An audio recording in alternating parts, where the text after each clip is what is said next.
What's up, friends? Happy Monday. Welcome into an all-new episode of the Pack a Day podcast. I'm your host, Andy Herman. You can follow me on Twitter at Andy Herman NFL. You can follow the podcast at Pack a Day Podcast. This is the 2,223rd consecutive day of the Pack a Day podcast, never missing a day, 365 days a year. If you appreciate that, make sure to like, subscribe, comment, give those 5-star reviews. We appreciate that a ton, and we always appreciate the support and you guys checking it out 365 days a year. Today is one of my favorite episodes that we do in the 365 days a year, and that is the roster prediction, the 53-man roster prediction. That is actually a 70-man roster prediction because I'm going to be going through the 53, the 16, the International Pathway Program, who gets released, who gets waived injured. We are going to get into the deep end of the roster building, and we're going to get into all of it today. Before we get there, I want to give a shout out to our Luigi's Pizza player of the preseason. So we don't have a game this week, so we are doing the player of the preseason, and we are going with Christian Welch. I know we just did him yesterday or 2 days ago for player of the game, but he has been, I think, the Packers' best player this preseason. He was my highest graded player for the Packers this preseason. As Zach Jacobson tweeted out, after 3 preseason games, Christian Welch led the Packers in tackles, interceptions, and stops per PFF. He also added a tackle on special teams. This is a player that came into the offseason not really knowing if he was going to have a legitimate shot at a roster spot or if he was just going to be an afterthought after they brought back Eric Wilson, drafted Tyron Hopper, of course, drafted Edgerrin Cooper, Isaiah McDuffie, Quay Walker, both coming back. It seemed at one point almost like an impossibility that Christian Welch could maybe even be in the discussion. Yeah, here he is, very much in the discussion. We'll see if he makes the 53-man roster prediction today, but either way, massive preseason for Welch. He has earned every right to be in the conversation. Whether he makes it or not, I'm sure Green Bay would love to have him back on the practice squad. And he, to me, was the Luigi's Pizza player of the preseason. You may not wonder, or you may be wondering why I don't have the Luigi's Pizza with me today. It's because I ate it. That is a true story. Today I went with the pepperoni, sausage, onions, and green peppers and red peppers. It was amazing. Sometimes I'm like, I can hit or miss with peppers. This was absolutely awesome. In fact, I will literally say, I think it might have been my favorite Luigi's Pizza yet. It was really freaking good. Make sure you were checking out Luigi's Frozen Pizza. My favorite part of this entire partnership so far has been the people that have been messaging saying that they've tried it for the first time and it's their new favorite frozen pizza. So go to your grocer, pick up a Luigi's Frozen Pizza. If you're in Green Bay, Hy-Vee has a huge deal on Luigi's thin crust pizzas right now, so make sure to check that out and support Luigi's. You can follow them at Luigi's Pizza on Twitter. All right, into the 53-man roster. And what I'm going to do first is I'm going to go position by position and go through what I think are the options, and they are plentiful. I think this is one of the hardest 53-man roster predictions I have ever done. I think this could go in a variety of different directions. So much so that there are only 2 positions on the entire roster that I feel confident in, like that I feel really strong that I'm going to get right. And those 2 positions are defensive tackle and punter. Those are the only 2. Defensive tackle we'll get to, but I feel like there are 5 very clear and obvious players, and Daniel Whalen's making it as the punter. If you told me that I got something wrong at every other position of my prediction, I would not be stunned because there are a lot of different ways that this could go, a lot of different options for the Packers. And of course, there's always trades, waivers that can throw a wrench or 2 into things as well. Plus, some of the injuries are going to be really difficult to figure out. So what I want to do, as I mentioned, is go through position by position and just go through what I think the options are at each one. And then at the end, I will give my final prediction. Quarterback. This one, not easy. Jordan Love, we know, is QB1, and then there are a plethora of options here. If you told me they went with Sean Clifford and released Michael Pratt, I don't know that I would necessarily really expect that because I do think Pratt's done enough to at least earn a roster spot, but I don't think it's like this lead pipe lock. I think he could get released and they could try to get him back on waivers. I think that might be one of the more, or the least likely of these, but it wouldn't stun me.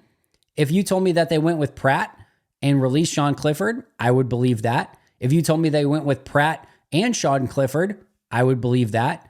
If you told me they went with a veteran, whether it be via trade or they found someone off waivers, I don't think there's a free agent they're going to pick up. I don't think they're going to go the Ryan Tannehill route. I don't see that happening. But if you told me they went with some sort of veteran and released both Pratt and Clifford, I would say, yeah, I could see that. If you told me that they went with a veteran and kept Michael Pratt as the 3, I could see that. Really, the only situation I don't really see happening, which is now probably what's going to happen, I don't see them going with a veteran and then keeping Clifford as the 3. That would be the one that would probably surprise me the most. But every single one of those other options, I think, is a real legitimate option that could literally happen. So anywhere from 3 quarterbacks to 2 quarterbacks, anywhere from Love and a quarterback that's not even on the roster, or all 3 of these guys just make it. A ton of options there. And again, when we get to the end of today's end of the breakdown, I will go through exactly what I went with and why I went with each of those. But obviously a lot of options there at quarterback. At running back, this one's another one that is massively difficult to try to predict.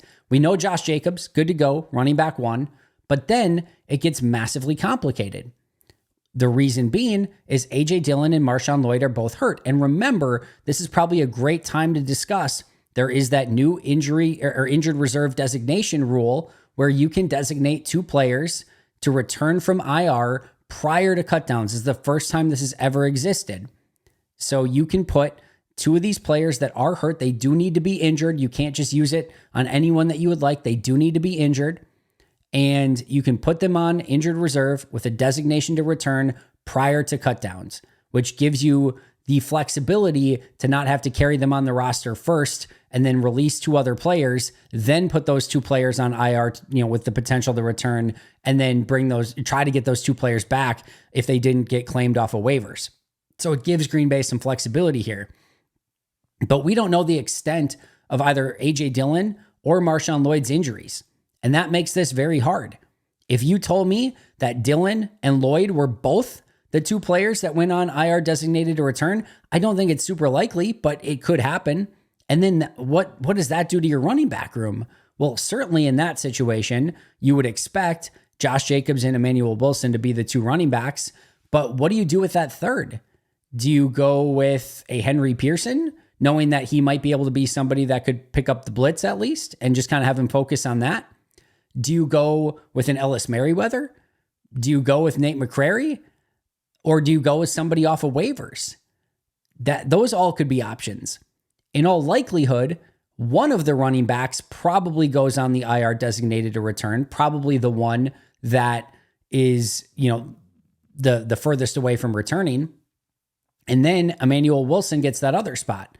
But which one is it? I could see it being Jacobs and then Dillon and Wilson, or Jacobs, Lloyd, and Wilson. I also could see where maybe both of them are healthy and it's just Dillon, Lloyd, and Jacobs. And then you could end up in a scenario too where you could keep 4. You could keep Dillon, Lloyd, Jacobs, and Emmanuel Wilson. So again, a ton of different directions that Green Bay could go in here. And without knowing the injuries, or at least the extent of them, and how long both of those players are going to be out, it makes it very difficult to predict which running backs are going to actually end up on the roster. And so much so that I think it would be very clear that if everyone's healthy, I don't really think Ellis Merriweather or Nate McCrary are in the conversation here. But if you do end up with Lloyd and Dillon going on the IR designated to return, then one of them could get that third running back spot. And it could be either of them. So I can't say with any certainty that any one of these running backs is a guarantee to get cut because they may need that third running back, and I don't know which they'd prefer. I think maybe Merriweather, but I really liked how Nate McCrary ran in this last game. That would be a very complicated scenario. I would actually think in that scenario it might be, in all actuality, Jacobs, Wilson, and I think they might claim somebody in that situation. But very, very tough to tell, and a ton of options that are available. Wide receiver, I actually think, is maybe one of the more cut and dry ones. It's not to say that there aren't options, but I think the options here are limited. You have your 5. Bo Melton, to me, is not going anywhere. And then, of course, you have Wicks, Watson, Dobbs, and Reed. And then again, Melton as the 5. They could go with 5. I think there's 4 options here. They could go with 5. They could go with 7. And if there is 5, it's obviously, again, that, Dubose and Heath both get released. If they go with 7, it's Dubose and Heath that make it. And then the other 2 options are they keep 6 and it's Heath, or they keep 6 and it's Dubose. That to me is it. I don't think there's any. I don't think Toure, Stanley, Warren, Hicks, or anyone else is on the radar. I don't think they will claim anyone at this position because I think they would rather just keep Heath or Dubose. I don't think they need to claim a wide receiver. So to me, this is one of the more cut and dry ones. And there's still 4 options that could be out there. I think it's probably 6, and I'll let you know in just a moment which one that I went with. Tight end. This is another one. Very complicated. Now, I think for the most part, I believe Joel Wilson will be a practice squad guy. Messiah Swinson probably doesn't make it. I think this is a 4-person race for the most part at this tight end position, and it's not a 4-person race because we know Musgrave and Tucker Kraft are making it. I also don't think Ben Sims is going anywhere, so the question mark becomes more of Tyler Davis. And I'll also add Henry Pearson lightly into this conversation as sort of this H-back piece as well, which he has played in camp. The Tyler Davis one is tricky because, again, he is hurt right now. If he's hurt long enough where, you have to put him on IR with a designation to return, he could get one of those spots. I don't think I guess I shouldn't say that. I think you could end up in a world where if it's they want to maybe put 2 other players on injured reserve designated to return. Could Tyler Davis just get released with an injury settlement? Sure. But then the question will remain, do they really want that H-back position? And do they feel like Sims, Kraft, or Musgrave can do it? I don't think Musgrave can. Kraft or Sims maybe, but it's probably not a perfect fit. Do they keep Henry Pearson in that situation? Or did they try to claim more of that H-back type to get that type of player on the roster? So this could be a situation where maybe Davis just makes it as the 4th. Maybe they go with just 3. Maybe they go with 3 and Davis is on the IR designated to return. Or maybe they do claim somebody that's more of that H-back. Or maybe Davis goes on IR designated to return and Henry Pearson is the 4th because they do value that H-back fullback type position, and Pearson can do a little bit of that. So those are all different options that could be available here. I think those are all within the realm of reason. I don't think Joel Wilson can make it. I don't think Messiah Swinson can make it, but there are still a lot of options there. Offensive line. I think I have a decent grasp on this one a little bit, but I'll say this. I don't think Caleb Jones is going to make it. I don't think Lacita Smith is going to make it. Donovan Jennings or Luke Tenuta or Royce Newman. I think those 5 are going to be out. Jones, Newman, Smith, Tenuta, and Jennings. Then you get to, though, how many do they keep? Is it 9 or is it 10? And if it's 10, I think it becomes rather easy. I think it's just Dillard. I think it's Telfort, and I think it's Glover after all the guys that are obvious. So the obvious ones, Walker, Jenkins, Myers, Morgan, Tom, Ryan, and Monk. Those 7 make it. And then you have how many more? Either 2 or 3 is probably the answer. And if it's in your 3 choices, again, are Telfort, Dillard, and Travis Glover. And do you want to keep all 3? And if it's just 2, which one is it?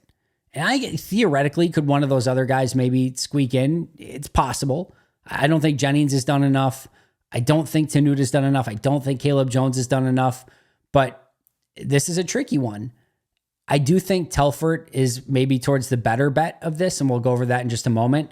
But if you told me that Telfort, Dillard, Glover, any of those ended up either on or off the roster, wouldn't be totally stunned by it. But there's a lot of options there, but probably more of 9 or 10. If it's 10, I think it's cut and dry. If it's 9, that could be more of, is it Dillard that gets cut, Glover that gets cut, or is it Tenuta that gets cut? Interesting questions there. Defensive end, 6 guys that I think are in this conversation. We know Gary, Preston, Van Ness, and Enigbari are all going to make it. Those are 4. And then it comes down to Brenton Cox and Aaron Mosby. I cannot see a world in which they keep 6. That would stun me. So the question to me is, do they keep 4 at defensive end or do they keep 5? If they keep 4, then both Mosby and Brenton Cox are cut and you try to get them back in the practice squad. If you keep 5, the determination is between Mosby or Brenton Cox. So I guess only 3 options there, which for all positions so far is pretty minimal, all things considered. But I think those are probably the ones. Again, you only keep 4, you keep 5 and it's Brenton Cox, or you keep 5 and it's Aaron Mosby. Defensive tackle, I think, as I mentioned, is the easiest one of all. I think it's just the 5. Kenny Clark, TJ Slayton, Carl Brooks, Devontae Wyatt, and Colby Wooden. Jonathan Ford went down injured. He's probably going to have to get released with an injury designation. Waggy is hurt, probably going to need to get released with an injury designation. And then James Esther and Keontae Shad are not going to be in that conversation for a 53-man roster spot. So to me, this is the most cut and dry. I don't necessarily see them claiming a player here. I think they go with the 5, and I think they have the 5 already on the roster. So if all goes according to plan, that should be, I think, the easiest one. All right, linebacker. This is another one where it probably fairly easy, but is it 5 or is it 6? I think that's what it comes down to. Walker, McDuffie, Hopper, Cooper, and Wilson are all going to make the team. So that's 5. And then here the question is just, do you go with 5 or do you keep Christian Welch? I don't think Christian Young or Raylan Goforth or Chris Russell, although I've really, really liked what Chris Russell has done. I think he's definitely earned himself a practice squad spot. But to me, it's just Welch or no Welch. That's a fairly easy question, one option. But when you get to roster numbers, it gets very, very difficult to try to keep them. But that at linebacker is probably the lone question that you have. Corner, I think there are 2 spots for 3 players. We know Stokes, Alexander, Nixon, and Valentine are all going to make it. And now you have 2 spots left for Corey Ballantyne, Kalen King, and Robert Rochelle. Now, I think Robert Rochelle being a little bit banged up might get us to our answer, especially if he needs to be waived with an injury designation or something like that, or isn't ready to go. If it's bad enough, could he be an IR designated to return? Maybe. But I still think that there are 2 spots here between Kalen King, Corey Ballantyne, and Robert Rochelle, and they're going to have to pick their 2. I don't think Gemmin Green, I don't think LJ Davis, I don't think anyone else is in that conversation. It's just 3 guys, 2 spots, pick the 2 that you want, and they're going to have to release one of either Rochelle, Kalen King, or Corey Ballantyne. Safety, this is probably another one that's mostly simple. You're keeping 5, Xavier McKinney, Javon Bullard, Evan Williams, Anthony Johnson Jr., and Kitano Ladapo. I think those 5 are pretty set in stone. And then the only question remains is, can you fit a 6th? And they did have 6 last year. Can they fit a 6th? And is Zane Anderson an important enough piece on special teams to keep the 6th? And that to me is probably the only question. It's either do you keep 5 or do you go with 6 and Zane Anderson makes it as basically a core special teamer. So that's only one question there. Punter, Daniel Whalen. Kicker could go in a million different directions.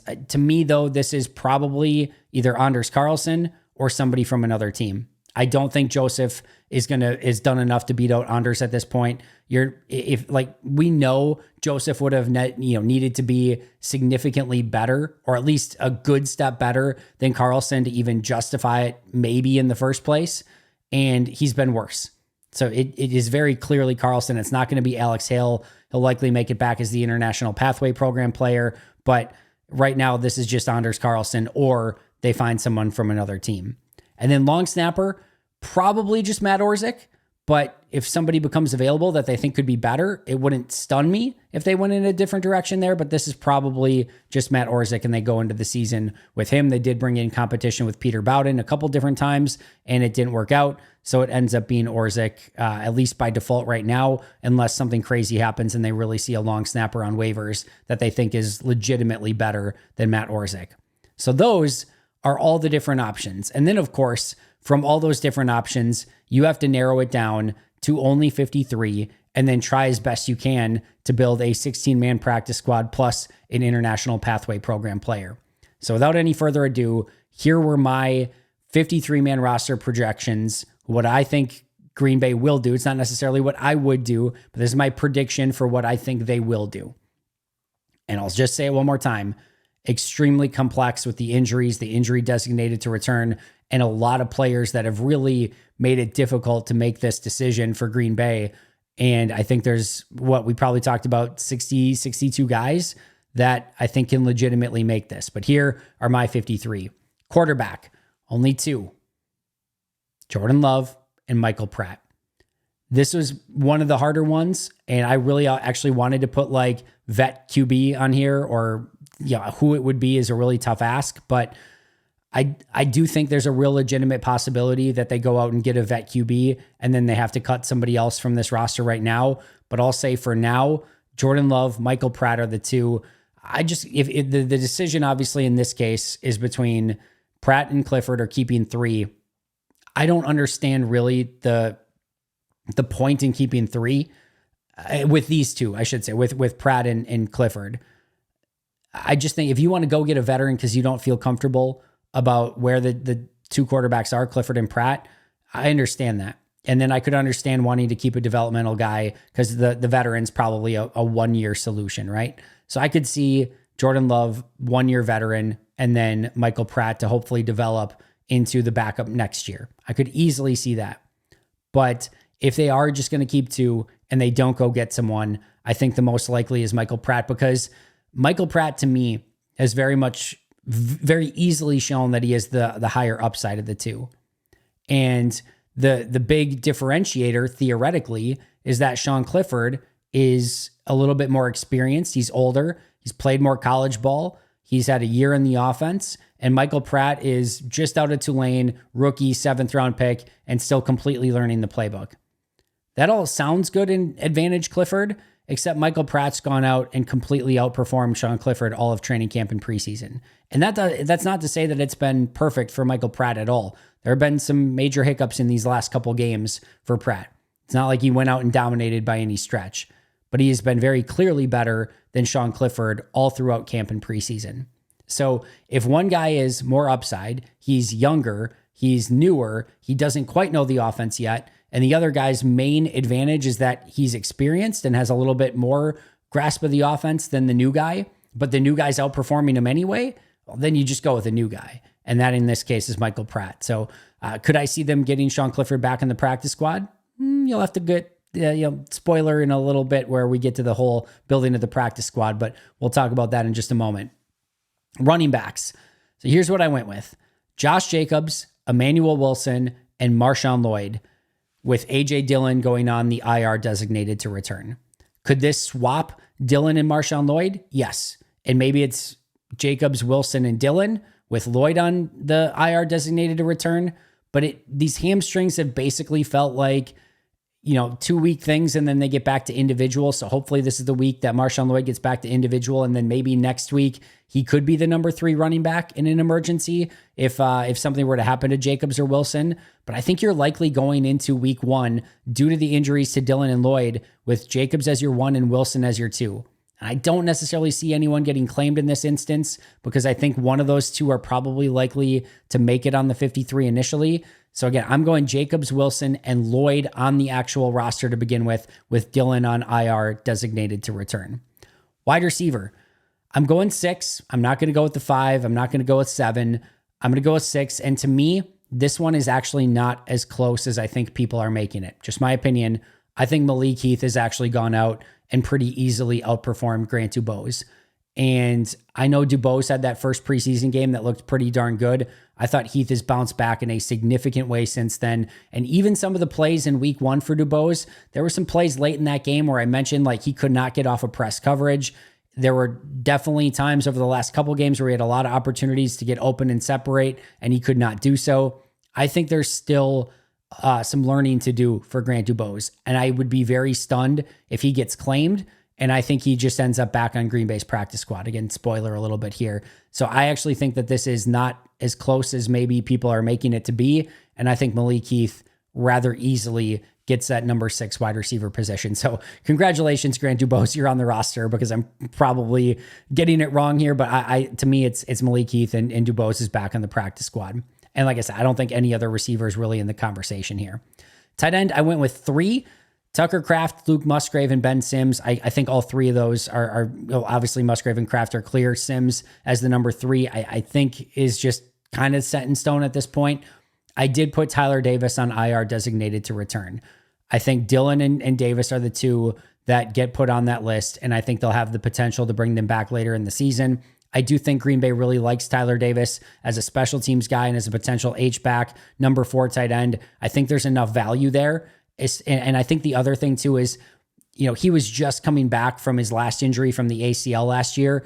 Even if he's ready to go maybe in week 2 from the current injury, which we don't know at all when he'll be able to return. But even if it's a little bit sooner than the 4 weeks you have to be out for, I think just giving him a little bit more of that ramp up time is not the worst thing in the world. And that's why I ultimately put him on IR, designated to return. And then later in the year, they can make that determination if they actually want to put him back on the 53-man roster. So Kraft, Musgrave, and Sims at tight end. I kept 10 offensive linemen: Rasheed Walker, Zach Tom, Andre Dillard, Kadeem Telfort, Travis Glover, Elton Jenkins, Josh Meyer, Sean Ryan, Jordan Morgan, and Jacob Monk. This is another one where I actually don't feel any of the other players are particularly close to these 10. Could they go 9? Absolutely. But I'm a little bit more where if they go 9, I don't think it's actually Travis Glover that's on the hot seat. I actually don't think it's Luke Tenuta that's on the hot seat. I actually think it's Andre Dillard for a couple of reasons. One, he's a little bit banged up right now. Now, per Rob Domofsky's report, I think last week, he said that it's not going to be anything long-term, but he's a little bit banged up right now. He's a veteran. If he's on the roster week 1, his entire salary is guaranteed through for the full year. And then Green Bay massively values versatility and, youth and upside. And Dillard has neither of those going in his favor. He's banged up. He's only a left tackle. He's not versatile at all. And there's really no upside here. Like, this is who he is. He's maybe an okay left tackle if needed in a pinch. Whereas I think Glover has legitimate upside, and I've really been impressed with some of the stuff that I've seen from Kadeem Telfort. I don't think Telfort's actually going anywhere. It could come down to Glover or Dillard, and they could make the decision of Dillard can help more now. That's not usually Green Bay's operating procedure, though. But I also know that offensive linemen are just really tough to find, especially in season. If you let go of Dillard and he ends up signing somewhere else, the odds of finding somebody as capable of him at any point the remainder of the season is extremely difficult. And that, for that reason, I do think Dillard makes it. But if there's one that I would feel like maybe I'm getting wrong on this, Zach Cruz asked me that. He's like, what was the toughest one? I do think Dillard is very much more in jeopardy than maybe people are making it out to be. But I still think he ends up making it. I'm still going with 10. And again, I think the depth of offensive line play throughout the league is so dire that if you get 10 that you even have some remote confidence in, I think you keep them. And that's what I think Green Bay will do here. Defensive end, I only went with 4. You have Brenton Cox and Aaron Mosby. I do think Green Bay gets both of them back on the practice squad. I don't think either of them gets claimed. I really don't. And if one of them does, guess what? You have the other one. I don't even know if they do keep 5. I think it's a true coin flip between Brenton Cox and Aaron Mosby. I don't know which one they would keep. And I think there's a 0% chance that both of them get claimed. So you're going to get one of them back for sure. I think you can release both. And I actually think Mosby's probably been the better of the two in preseason so far. So even if you were to lose Brenton Cox somehow, or even if you were to lose Aaron Mosby, like I said, I think you end up getting the other one back. And here's the other thing. There's no snaps for those guys anyway. That player would be inactive on the game day roster every single week, especially if it's Brenton Cox, because he's not going to be good enough on teams. So Gary, Smith, Enigbari, and LVN are going to be active, and you're going to play all of your edge rusher snaps to those 4, period. And if somebody does get hurt in a game, you still have Carl Brooks, who you can kick out, Colby Wooden, who you can kick out. There's a couple of the off-ball linebackers that can maybe play there a little bit as well. You still have options there. And I think, again, with the potential ability to get both back on the practice squad, if you need to call one of them up, you can. It's certainly if there's an injury, and if it's a longer-term injury, then that player goes on IR and you call one of them up to be on the roster. But I think you feel very comfortable with getting those 2 back. And for that reason, especially because there's no defensive end snaps available anyway, I think they go with 4. Defensive tackle we talked about, easiest one, Clark, Wyatt, Slayton, Brooks, Wooden. Jonathan Ford maybe could have been in the conversation as a 6th. I don't think he would have made it anyway, but his injury probably complicates it enough, so it's probably not even a question at this point. Linebacker, like I said, tough one. I went with 5. Quay Walker, Isaiah McDuffie, Eric Wilson, Edgerrin Cooper, and Tyron Hopper. Would I have liked to have gotten Christian Welch on there? I would have. I think we just talked about it. Best player in preseason. He's earned it. He arguably deserves it. I went with another special teams player instead that we'll go over in just a second. Could it be flopped here and Welch gets on and the other person doesn't? Absolutely. But I think this new special teams rules, I think the safeties are going to be a little bit more important to those than maybe the linebackers are going to be. And for that reason, a spoiler, I went with Zane Anderson, which we'll talk about in just a moment. Corner, I went with 6 here. Jair Alexander, Eric Stokes, Keyshawn Nixon, Carrington Valentine, Corey Ballantyne, and Kalen King. I think the Robert Rochelle injury probably made this as simple as it could be. Like I said, 3 guys, 2 spots. If Rochelle's even just a little bit banged up, that might just answer the question. Now, I'm hoping he's not banged up so that they don't have to waive him injured and that they can just cut him and then get him back on the practice squad. That would be ideal. But whatever it ends up being, I think it's Kalen King and Corey Ballantyne that get those final 2 spots. And then at safety, like I said, I kept 6. And they went with 6 last year.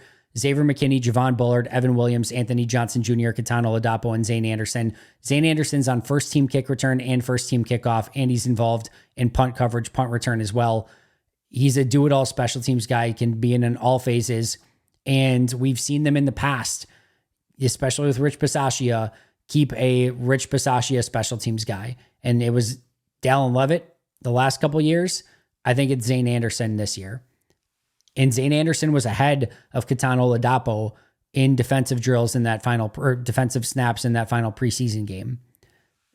I think Oladapo could be more of your red shirt. I think Zane Anderson could be your 5th safety active on game days, primarily playing teams, and could still fill in a pinch if you had two safeties go down and wanted to play some big nickel or whatever still. I think you could get Zane Anderson on the field that way, but you're not keeping him to be a defender. You're keeping him to be a big-time special teamer. It's close. Could it be Welsh instead of Zane Anderson? Could they go Brenton Cox or Aaron Mosby instead of Zane Anderson? They could, but I think they will give Rich Bisaccia one guy, and I think that guy will be Zane Anderson. Kicker, I'm going with Anders Carlson for now. Punter, Daniel Whalen, and long snapper, Matt Orzik. There's just, the kicker thing's very difficult. Yeah, I think they could go Austin Seibert, maybe Braden Narvison. There's a couple guys out there, but man, it is very difficult to feel comfortable with any of the options. And I think as Paul Brettel said, better to know the devil you know than the devil you don't. Right now, Anders is the devil you know. Hopefully he continues to get better and you work through some of the issues with him and he can go on to be a good kicker. But this is one I feel zero confidence in, but I will go with Anders for now. And then, like I said, Daniel Whalen and Matt Orzik in the other 2 specialist spots. Your IR designated to return, as mentioned, A.J. Dillon and Tyler Davis. Your practice squad. And then again, this is pending that all these guys actually clear waivers, but I think they will. Sean Clifford, Ellis Merriweather, Henry Pearson, Grant Dubose, Samori Toure, Joel Wilson, Caleb Jones, Lacita Smith, Donovan Jennings, Brenton Cox, Aaron Mosby, Christian Welch, Benny Sapp, Robert Rochelle, Chris Russell, and Gemmin Green. Those are the 16, and then Alex Hale as the International Pathway Program player.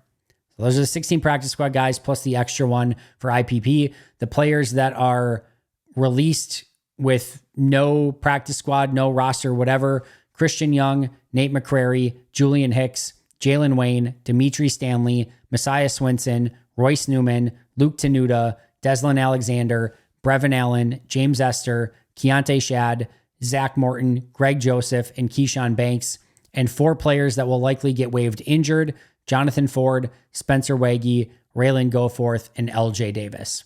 So just to recap all of that in warp speed one more time, my full prediction: 2 quarterbacks, Jordan Love and Michael Pratt; 3 running backs, Josh Jacobs, Emmanuel Wilson, and Marshawn Lloyd; 6 receivers, Christian Watson, Romeo Dobbs, Jaden Reed, Dontavian Wicks, Bo Melton, and Malik Heath; 3 tight ends, Tucker Kraft, Luke Musgrave, and Ben Sims; 5 offensive tackles, Rasheed Walker, Zach Tom, Andre Dillard, Kadeem Telford, and Travis Glover; 5 interior offensive linemen, Elton Jenkins, Josh Myers, Sean Ryan, Jordan Morgan, and Jacob Monk; 4 defensive ends, Rashawn Gary, Preston Smith, Kingsley Enigbare, and LVN; 5 defensive tackles, Kenny Clark, Devontae Wyatt, TJ Slayton, Carl Brooks, and Colby Wooden; 5 linebackers, Quay Walker, Isaiah McDuffie, Eric Wilson, Edrin Cooper, and Tyron Hopper; 6 corners, Jair Alexander, Eric Stokes, Keyshawn Nixon, Carrington Valentine, Corey Ballantyne, and Kalen King; 6 safeties, Xavier McKinney, Javon Bullard, Evan Williams, Anthony Johnson Jr., Katano Ladapo, and Zane Anderson; 1 kicker, Anders Carlson; 1 punter, Daniel Whalen; 1 long snapper, Matt Orzik; 2 players designated to return on injured reserve, A.J. Dillon and Tyler Davis; Practice squad of Sean Clifford, Ellis Merriweather, Henry Pearson, Grant Dubose, Samore Toure, Joel Wilson, Caleb Jones, Lacita Smith, Donovan Jennings, Brenton Cox, Aaron Mosby, Christian Welch, Benny Sapp, Robert Rochelle, Chris Russell, and Gemmin Green. International Pathway Program, Alex Hale. Released, Christian Young, Nate McCrary, Julian Hicks, Jalen Wayne, Dimitri Stanley, Messiah Swinson, Royce Newman, Luke Tenuta, Deslin Alexander, Brevin Allen, James Esther, Keontae Shad, Zach Morton, Greg Joseph, and Keyshawn Banks. Waived injured, Jonathan Ford, Spencer Waggy, Raylan Goforth, and LJ Davis. Those are the 91 players, all spread out through all the different designations, and that is my official prediction for what Green Bay will do at roster cutdowns. Like I said, I think this is one of the hardest ones that I've ever had to put together. I think there's a variety of different ways that they could go at almost every position, and it'll be very intriguing to see what Green Bay actually does, what they prioritize, and if any players are claimed off of waivers or if they make any trades, and quarterback and kicker, clearly the two to keep an eye on if they do add a player from another team. That is going to do it for me today. Thank you so much for joining. Like I said, one of my favorite episodes of the year. I will see you guys tomorrow to break down if Green Bay made any roster moves on Monday, or maybe what roster moves they could make from a roster claim or trade standpoint. We'll discuss it all. Should be another really fun episode tomorrow. Shout out to our Hall of Fame and All-Pro members. Most State and Minnesotan, PJ Wynn, John Wild, Shea Bradad, Brendan Paletta, Jennifer Wright, Boom Handle, Donald Lee, Lori Lord, Baby QB, David McCluskey, Donald Decker, Dan Miller, Alex Huang, Arnoldo Espinoza, Peter Ritaka, Caleb Cookster, SoCal Pack, Dan Gessford, and Love and Football. That's the best roster that we've put together today. I'll see you guys tomorrow, but until next time, and as always, go Pack Go.